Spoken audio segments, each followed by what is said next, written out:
Vendredi 13 octobre s'est tenue la deuxième édition des Assises de la construction paille au lycée du Val d'Argence. Cette journée d'échange avait pour ambition de valoriser la paille comme matériau de construction.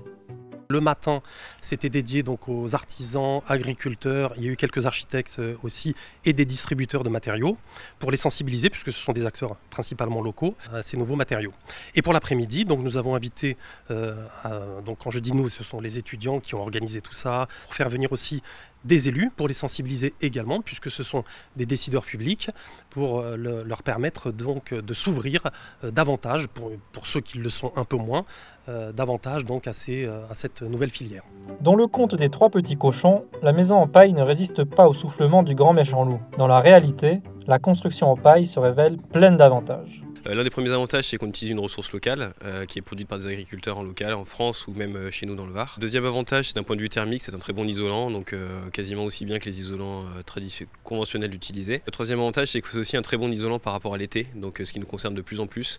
Les bâtiments restent frais grâce à ce matériau, contrairement aux laines synthétiques qui sont utilisées classiquement. Le secteur du bâtiment en France génère 23% des émissions de gaz à effet de serre. La construction en paille représente en ce sens une alternative à des matériaux au bilan carbone plus lourd. La nouvelle réglementation du bâtiment, la réglementation environnementale, impose de prendre en compte le bilan carbone des matériaux qu'on utilise. Donc la paille est largement meilleure que les matériaux industriels qui ont nécessité beaucoup de production, donc beaucoup d'énergie pour la production. Et surtout les matériaux biosourcés ont capté du CO2, donc ont déjà contribué à atténuer le réchauffement climatique. Concernant le feu, la filière se veut rassurante.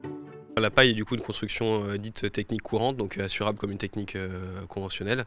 Elle a passé toute une série une batterie de tests qui ont permis de certifier que ça résistait très bien au feu. En fait, la paille est très dense, donc le feu ne progresse pas à l'intérieur.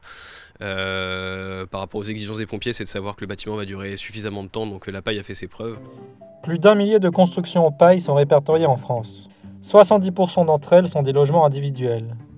Dans le Var, la construction en paille commence à se développer, notamment au Canet-des-Morts avec l'éco-hameau du Bois de Brindy, un habitat groupé qui se veut éco-responsable. Les collectivités s'intéressent aussi à ce matériau, comme en témoignent les nombreux bâtiments éducatifs qui voient le jour un peu partout en France.